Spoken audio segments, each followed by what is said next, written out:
Hi, everybody. Welcome to Friday's Focus on Finances. My name is Jamie Fleming, and today we're going to talk about some of the dumb things that are keeping you from becoming wealthy. Okay, so we know that most people would like to know how to become rich, yet many people make financial mistakes every day that keep them from becoming wealthy, or at least from building up a nice nest egg. Now, I talk about this because people have the perception when they see someone who's driving a nice car, living in a big house, they're assuming they're wealthy. And what might really be happening is that they may be generating a nice income from employment, wages, maybe their business, but is their rich lifestyle really just an expensive lifestyle? So we want to look at these things. I'm going to preface it by saying most of us have made many of the mistakes on this list, but being conscious of it will allow us to turn that around, because most of these are really fixable things that we can do and turn them around instead of working against us, working for us in creating the wealth. And so, what are the dumb things that get between you and wealth? These warnings will help you correct your financial mistakes and watch your bank and your investment accounts grow. So, it's probably not surprising that the first thing on the list is not having a planned budget, or as I like to refer to it, a spending plan. A spending plan really should be a no-brainer, but failing to create a spending plan is one of the most common financial mistakes people make. It sounds simple, but people play fast and loose with their money, then wonder why they never discover the secret of how to become wealthy. Without a spending plan, it is almost impossible to have control over your money and know where you're spending the majority of it. Without a spending plan, your money has no plan and will prevent you from building your finances up indefinitely. And I will tell you, this is regardless of income. I'm working with some high income folks now, and probably for them, this is even more important because money seeps out. And if you don't know where it's going, regardless of your income level, there are chances that you're overspending in certain areas. One client figured out the hard way that they accidentally paid $7,000, $8,000 in interest on a credit card just because they weren't paying attention, not because they didn't have the money to pay it off every month like they usually do. So another area is being reactive instead of proactive. We talk about this all the time. When you handle your money reactively rather than proactively, you're likely to make mistakes. If you want to know how to become wealthy, handle your money with sense of purpose and make it work for you rather than just spending indiscriminately. Right. One thing that keeps people from becoming wealthy is living reactively rather than intentionally. So go through life without knowing what money's purpose is for you will make it more likely that you will spend money in areas that actually aren't really that important to you. Another area is staying in a dead-end job. The saying, a body at rest tends to stay at rest, applies to many things, including jobs. Most people avoid the time and trouble of a job search if they're already in a decent position, but that could end up being a big financial mistake. While it can be difficult to look for a new job when money's tight, consider ways to improve your career should be an ever-present thought. If you're working at a company that limits opportunity, you may be missing out on a chance to increase your salary and professional development over time. If you feel as if the company you work for will never allow you to progress, it may be worthwhile to start a job search on the side and look for an alternate option with more financial opportunity. I talk about this in my own situation where I took a salary job in my industry several years ago in my 20s because I wanted the experience of institutional investing. And this was a great way for me to do it. And I also thought, man, this is great. I don't have to worry about where the clients are going to come because I have a salary, and this is great. I went into it, though, as you may remember from past Focus on Finance talks, is that I was making less than my male counterparts simply because they had more experience. But after a year, when I proved that my experience brought in more revenue for our branch, I simply asked to be paid the same as my male counterparts. And when I was denied that, I had to look at my own situation and value my skill set. So that created really a situation for me to say, am I going to stay here in this job where clearly my talents and skills aren't valued the same? Or will I take those skill sets on the outside? And when I looked at what I did for that company in that same year, if I was working somewhere else on my own, then my compensation would have been 3 times what I was actually making in salary. Now, I'm not recommending you go and just be an entrepreneur because you have to want it. Being an entrepreneur is one of the hardest and best jobs I've ever done in my life, but not everybody's an entrepreneur. However, you don't have to be stuck in a salary job. I've helped clients negotiate higher salaries because they've wanted to move to a different area because they've maxed out their growth. So you have to look at opportunities. It is scary, but it's even scarier if you stay and then you don't end up getting all the opportunities financially that you really need over the long run. Another big area, common area, regardless of income, is not having an emergency reserve fund. If you want to avoid dumb financial mistakes, follow the old adage, save money for a rainy day. Okay, you'll never figure out how to become wealthy if you don't build an emergency fund and learn how to use it wisely. When people don't have at least a few $1,000s on hand, they tend to make bad financial decisions when an emergency happens.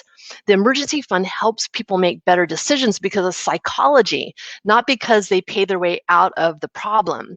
Having an emergency reserve fund puts you in a mindset of having options. So you may think, I could use the emergency fund to pay this unexpected medical bill right now, or I can call the hospital and negotiate a payment plan so my emergency fund doesn't get depleted all at once. It's human nature for people who feel broke to make worse decisions than people who have a little extra cash on hand, even when that cash on hand isn't ultimately used to solve the problem. So it's interesting how just having that creates a sense of less stress. And that allows you to see what other options you have available to you. And that's part of the being proactive, not reactive as well. Another area is overpaying for necessities. Paying too much for necessities could be keeping you from building a tremendous amount of wealth in the long run. So, for instance, things like car, renter, or home insurance are absolutely necessary. But if you aren't shopping for not only the best rate, but for the best rate, then you could be needlessly spending more than you have to. Just make sure you're not sacrificing your coverages for a lower rate.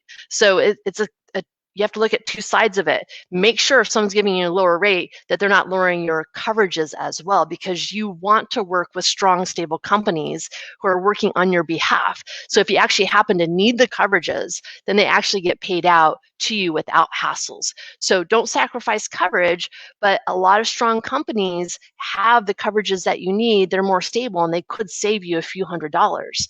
So to avoid this financial mistake, take the time to do some research, reach out, see what will work best with your needs and your budget. Doing so could mean the difference between saving nothing every month and possibly saving a few $100s or more every month. Here's one that should be a no-brainer, but we talk about it because it is an issue, and that is living above your means. If you spend all your money on a lavish lifestyle, you won't discover how to become wealthy, even if you're not racking up debt. Okay, spending every penny you earn is one of the biggest financial mistakes, even for younger adults, because you don't get off to a sound financial start in life. So it doesn't matter how much you make from your job. If you're spending all of it, you're going to be in the same position as someone who's not making as much. Right? After young folks finish their formal education and find jobs that they truly enjoy, they really should strive to live a lifestyle that's below their means while paying off credit card bills and debts they accumulated while getting started. We work with young people all the time, and I have to say, I am happy to report that I'm getting younger and younger clients more often over the last 6 months. I have clients that are in their late 20s and early 30s.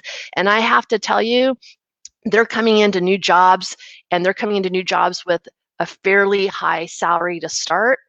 And they're doing the right thing by coming to an advisor and a financial planner right in the get-go, even if they have debts, because what they're realizing is that they don't want to repeat the things that got them there, and they don't want to spend the more than beneficial salary that they're getting to start.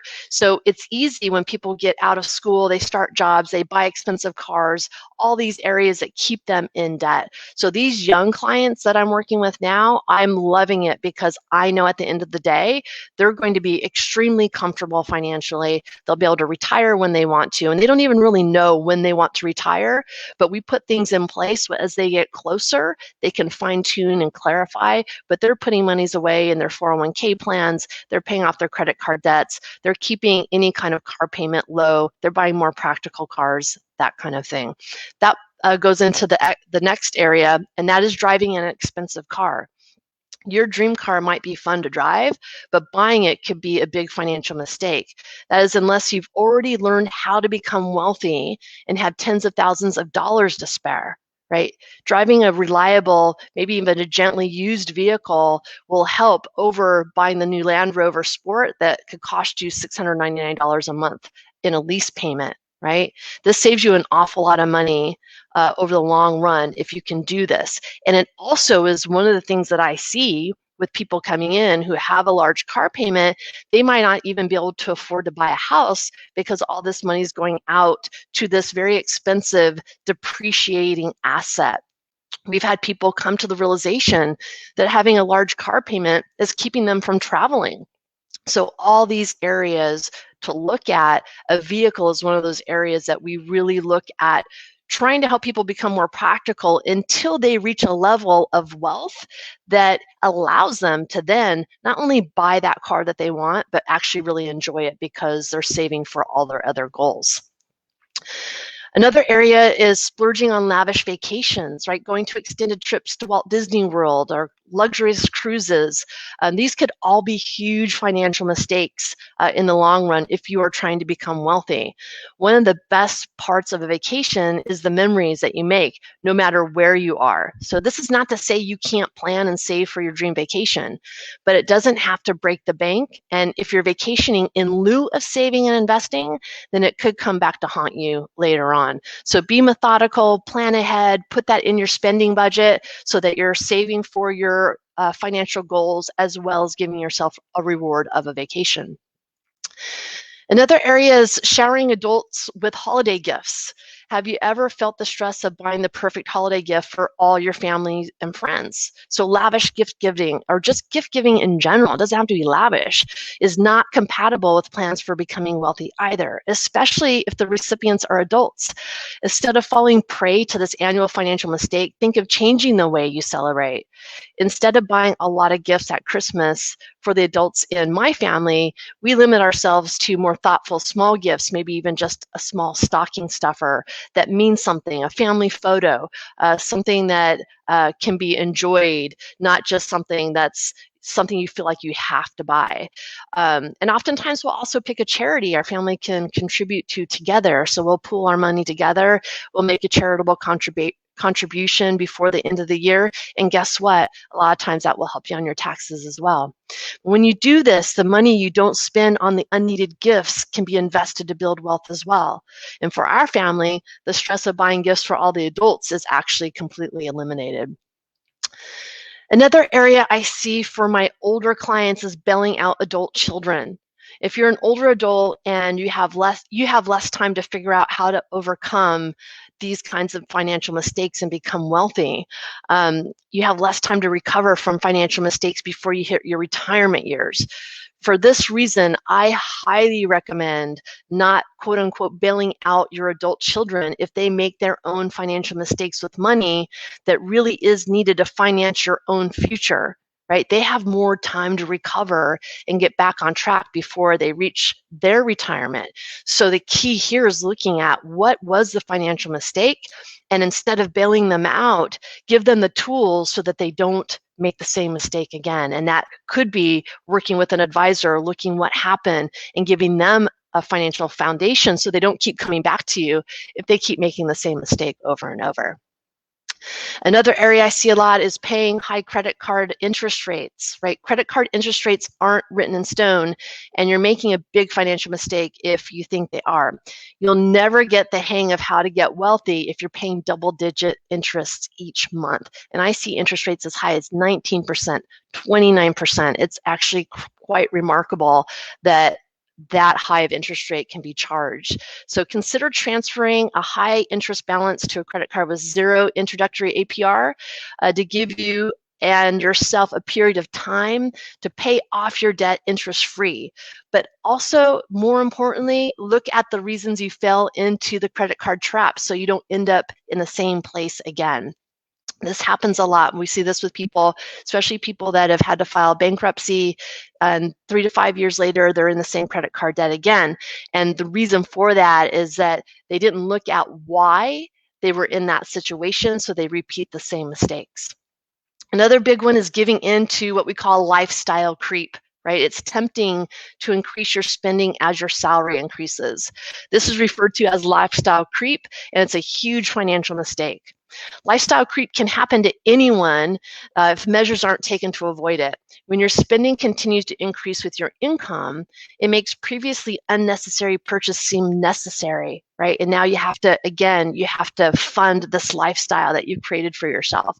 Some people spend more to keep up with friends, while others do it for the temporary high they get from an unnecessary shopping spree. The net result is that lifestyle creep robs you from being able to invest money for your future. So if you know anything about how to get wealthy, you know that investing is an important means to get there. Another big one is keeping up with the Joneses. Trying to keep up with the neighbors is an age-old financial mistake. In the age of social media, when others portray their lives as perfect on Facebook or Instagram, it can spark your desire to live like them, or what you perceive. But if it drains your bank account, you won't become wealthy trying to do this. There are a lot of people who purchase things they don't need and can't afford to impress people around them. It's a psychological problem that affects your finances dramatically. And you don't need a fancy car or that big house just to impress people or show off. There's nothing wrong with having nice things, but you have to make sure you can really afford it before acquiring them. The whole adage of don't go broke trying to look rich comes into play here. And we look at this all the time. And people come into me all the time as well saying, I don't understand how my neighbors are driving this car or this person could afford this house. And many times I have people come in and they do have a very expensive lifestyle, but they're not creating personal wealth. And that's where the problem is going to come into play. Another area that might be keeping you from creating wealth is having a single income stream. We live in what's called a gig economy now, and everyone has a talent. So you could be making a financial mistake if you're not capitalizing on your skills to make extra money. Not having multiple income flows is a mistake. To build wealth sustainability, you need to have income flowing in from different sources. Lacking multiple sources of income is often a handicap to strategically building one's wealth. You can sell craft items on Etsy, flip secondhand merchandise, drive rideshare company, walk dogs. Any of these things can bring extra money in and help you on the road to becoming wealthy, especially if you use those side gigs as your investment pool of money instead of using it as another spending source. Not taking advantage of all your employer's benefit is another area where people might be making financial mistakes. Big employers typically provide benefits like vacation time, health insurance, but you're making a financial mistake if you don't take advantage of their extended offerings. So for example, some companies pay for gym memberships or have employee assistance programs that offer free counseling sessions, referrals to childcare or elder care, even financial counseling and legal referrals. If you want to know how to become wealthy, find out your benefits and take advantage of them so you don't pay for the important services you could get for free or at dramatically reduced amounts. One of the things we do when people come in to work with us on the financial planning side is if they're working for an employer as a W-2 employee, we always have them gather their employer benefits or employee benefits, and we look at those for our clients so we can see what areas can we take advantage of. Many employers also have college assistance, tuition assistance programs that you could take advantage of. So you want to look to see where are the monies that are already available to you that you're just not taking advantage of. Another area, and recently a lot of referrals in this area, especially before things increase too much, is not refinancing your mortgage. Mortgage paperwork is a pain, I know, but if you're letting that dissuade you from some major savings, then you could be just paying more, literally tens of thousands of dollars more in interest. So not refinancing your mortgage is one of the biggest major financial mistakes people make. Many people don't identify and pursue new options to refinance their homes, and most buyers choose a lender primarily based on lowest interest rate for conventional 30-year mortgage. But what about your other outstanding debts like credit card debts, student loans, and car payments? If you're able to refinance your home at 2.8 or 2.75, even 3%, and you're paying double digits on your credit card, and you're paying 5.86% on your student loan, over time those interest rates build up. So there may be a way to combine those and make one single payment to pay off all your debts at a lower interest rate. This is one of the areas that we look at as well with our clients. We do a lot of cost analysis for our clients too, because you also want to look at, if you have a lump sum of money, I have clients that try to pay down their college loans faster, but in the meantime, they're not investing.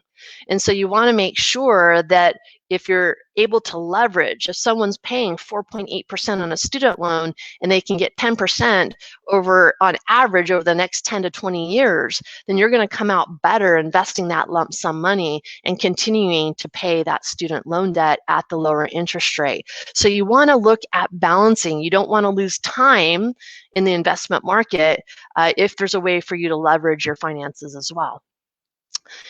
Another area which may sound counterintuitive is refusing to reward yourself, right? It sounds counterintuitive to splurge when you're trying to become wealthy, but occasionally rewarding yourself when you meet your financial goals can provide powerful motivation to avoid financial mistakes. Whether you're trying to pay off substantial student debt or finally getting around to building your emergency fund of 3 to 6 months of expenses, always saving with no indulgences can be demoralizing and may keep you from staying motivated. So maybe you have a list of 5 financial goals you want to achieve and feel like it will take forever to accomplish them. If you reward yourself, I don't mean like go on a huge expensive vacation, but maybe you can get a massage every time you scratch something off the list, or get seats to a concert when those things open up again. You want to look at little splurges along the way that will help keep you motivated and heading in the right direction, but you want to use that list as the motivator. So use that list to cross it off, then reward yourself, but do it in a thoughtful and intentional way. This is one that many people have found themselves spending too much money on. I will admit, when I looked at this, I was guilty of this one as well, and that's keeping too many subscriptions. It's so easy to subscribe to apps, streaming services, shopping clubs, and various other services that you probably needed in the beginning but don't need ongoing. And this could be a huge financial mistake in the long run, as maybe you might forget to cancel them, which was something that I had to look at. And it was really freeing to go through and see, oh, I'm paying $4.99 for this iTunes things or this. And so it builds up. And if you're not using the service, then you're really just throwing money down the drain. So review your monthly recurring charges and see if there's any service you're not currently using. I mean, one of the things that happened to me is maybe you're on Netflix, but you still have Hulu subscription, so you're doubling up, or you signed up for a subscription or a channel because there was a documentary you wanted to watch, and then you watched it and you forgot to cancel it. So look at different ways to consolidate those subscriptions and make sure you're still using them. If you're not using them, go ahead and cancel them. I do this with clients that have gym memberships. I've had clients that have $150 a month gym memberships and they don't go. This is before the pandemic, right? And they don't go to the gym. And I show them what that $150 a month would look like over a 10-year period if they invested it. Instead, cancel the gym membership, but go for a run. If you're not using it, it's not serving you. So you want to keep that in mind. It's one of the biggest ways that people waste their monies. Not using financial apps is another financial mistake, because your phone makes it easy to spend money on apps, but instead of making that financial mistake, put apps to work for you. When you're thinking of how to become wealthy, saving apps belong in that plan. While the wave of new fintech startups have brought us a variety of apps on the market, they make your financial life a lot more manageable. Some apps round up your purchases to the nearest dollar and then seamlessly put the cents into your savings account. You don't feel like you're doing anything, but at the end of the month, you have a nice little chunk saved up. This is one of the best ways to just have a little amount going into your savings account. That Roundup app, it's one of the funnest ways too, because it's like what I used to do before all the online banking and debit cards and credit cards. I would come home at the end of the day and I'd have a jar of some sort that I'd put my extra change in. This kind of replaces that. So you can use that as a motivator and see how well you can do. Another huge mistake is thinking it's too early to start saving. When you're in your 20s, retirement seems to be an eternity away. One of the most common financial mistakes is not starting to save in those early years and missing out on the compounding effect of interest. If you want to know how to become wealthy, interest over the long term is at the top of the list. Time is your ally when it comes to building wealth. The compounding effect of interest or returns on investments is increasingly impactful over time. Let me give you this example. Saving $500 a month starting at age 25 will yield approximately the same result as saving $1,000 a month starting 10 years later at 35. And usually, if you're not in the habit of saving, that $1,000 a month at 35 probably feels like a giant leap. So the earlier you start, the more time you have to let investments grow and compound, the better off you are and the easier it'll be. Another financial mistake is failing to invest at all. Investment sounds scary to many people, even though it's necessary when you're learning to become wealthy. You have to make your money work for you, and not knowing where to start in terms of investing is no excuse to make this mistake. I hear about so many people who don't invest because they don't know how. Many are scared to put money in the stock market. Not investing will keep you from retiring when you want to. It is the biggest barrier to true wealth. If you want to build real wealth, you have to learn how to invest your money. Even if you end up hiring a financial planner or advisor, you should still learn what investing means so you can understand it for yourself and be active in your wealth building. Another financial mistake is just making excuses. One of the biggest impediments when you are wondering how to become wealthy is making excuses when you know the steps you need to take. So procrastination is a huge one here. No matter what your income is or what your outgoings are, your attitude towards money will make one of the biggest differences as to whether you will save or not. If you keep making excuses as to why you're not saving money and why you're purchasing things the way you're doing it, you'll find it very difficult to get into the mental habit of saving money. If you're facing this financial mistake, please seek professional financial advice and get help with making a budget and a savings plan.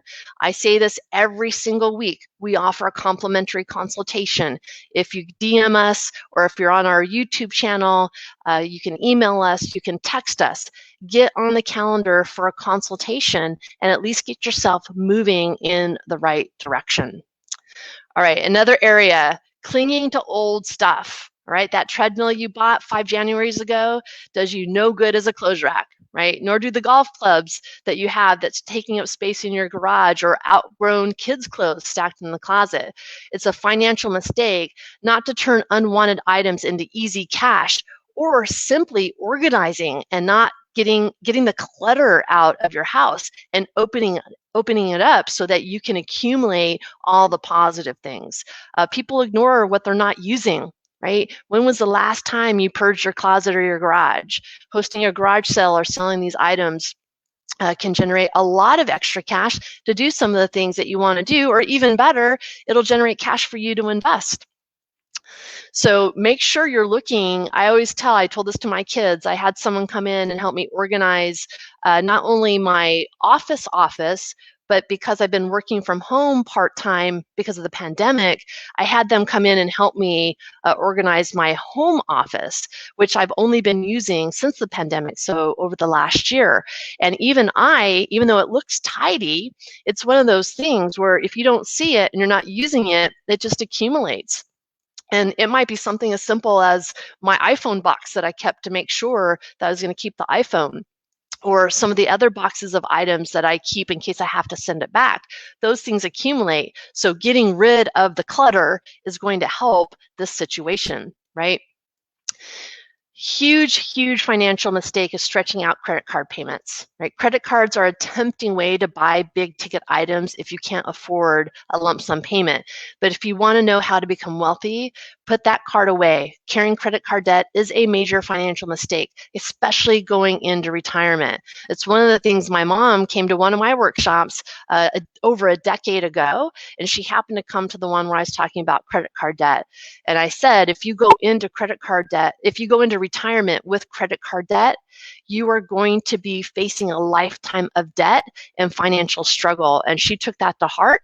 And by the time she retired, she methodically put a plan in place. Didn't tell me until she was done. And it was such a huge reward for her to be able to do that, put a plan in place and get it done. And she went into retirement feeling a lot better about her situation. High interest debt makes it all but impossible to become wealthy. Warren Buffett, one of my favorite investment gurus of all time, got ahead in his early years, compounding gains at 20% year after year. For those who carry high interest debt, especially credit card debt, wealth is compounding negatively at around 20%. So you're going the opposite direction. In other words, if you carry high interest debt, your net worth is declining at the same rate that made Warren Buffett one of the richest men in the world. So think about that. Letting your job skills get stagnant.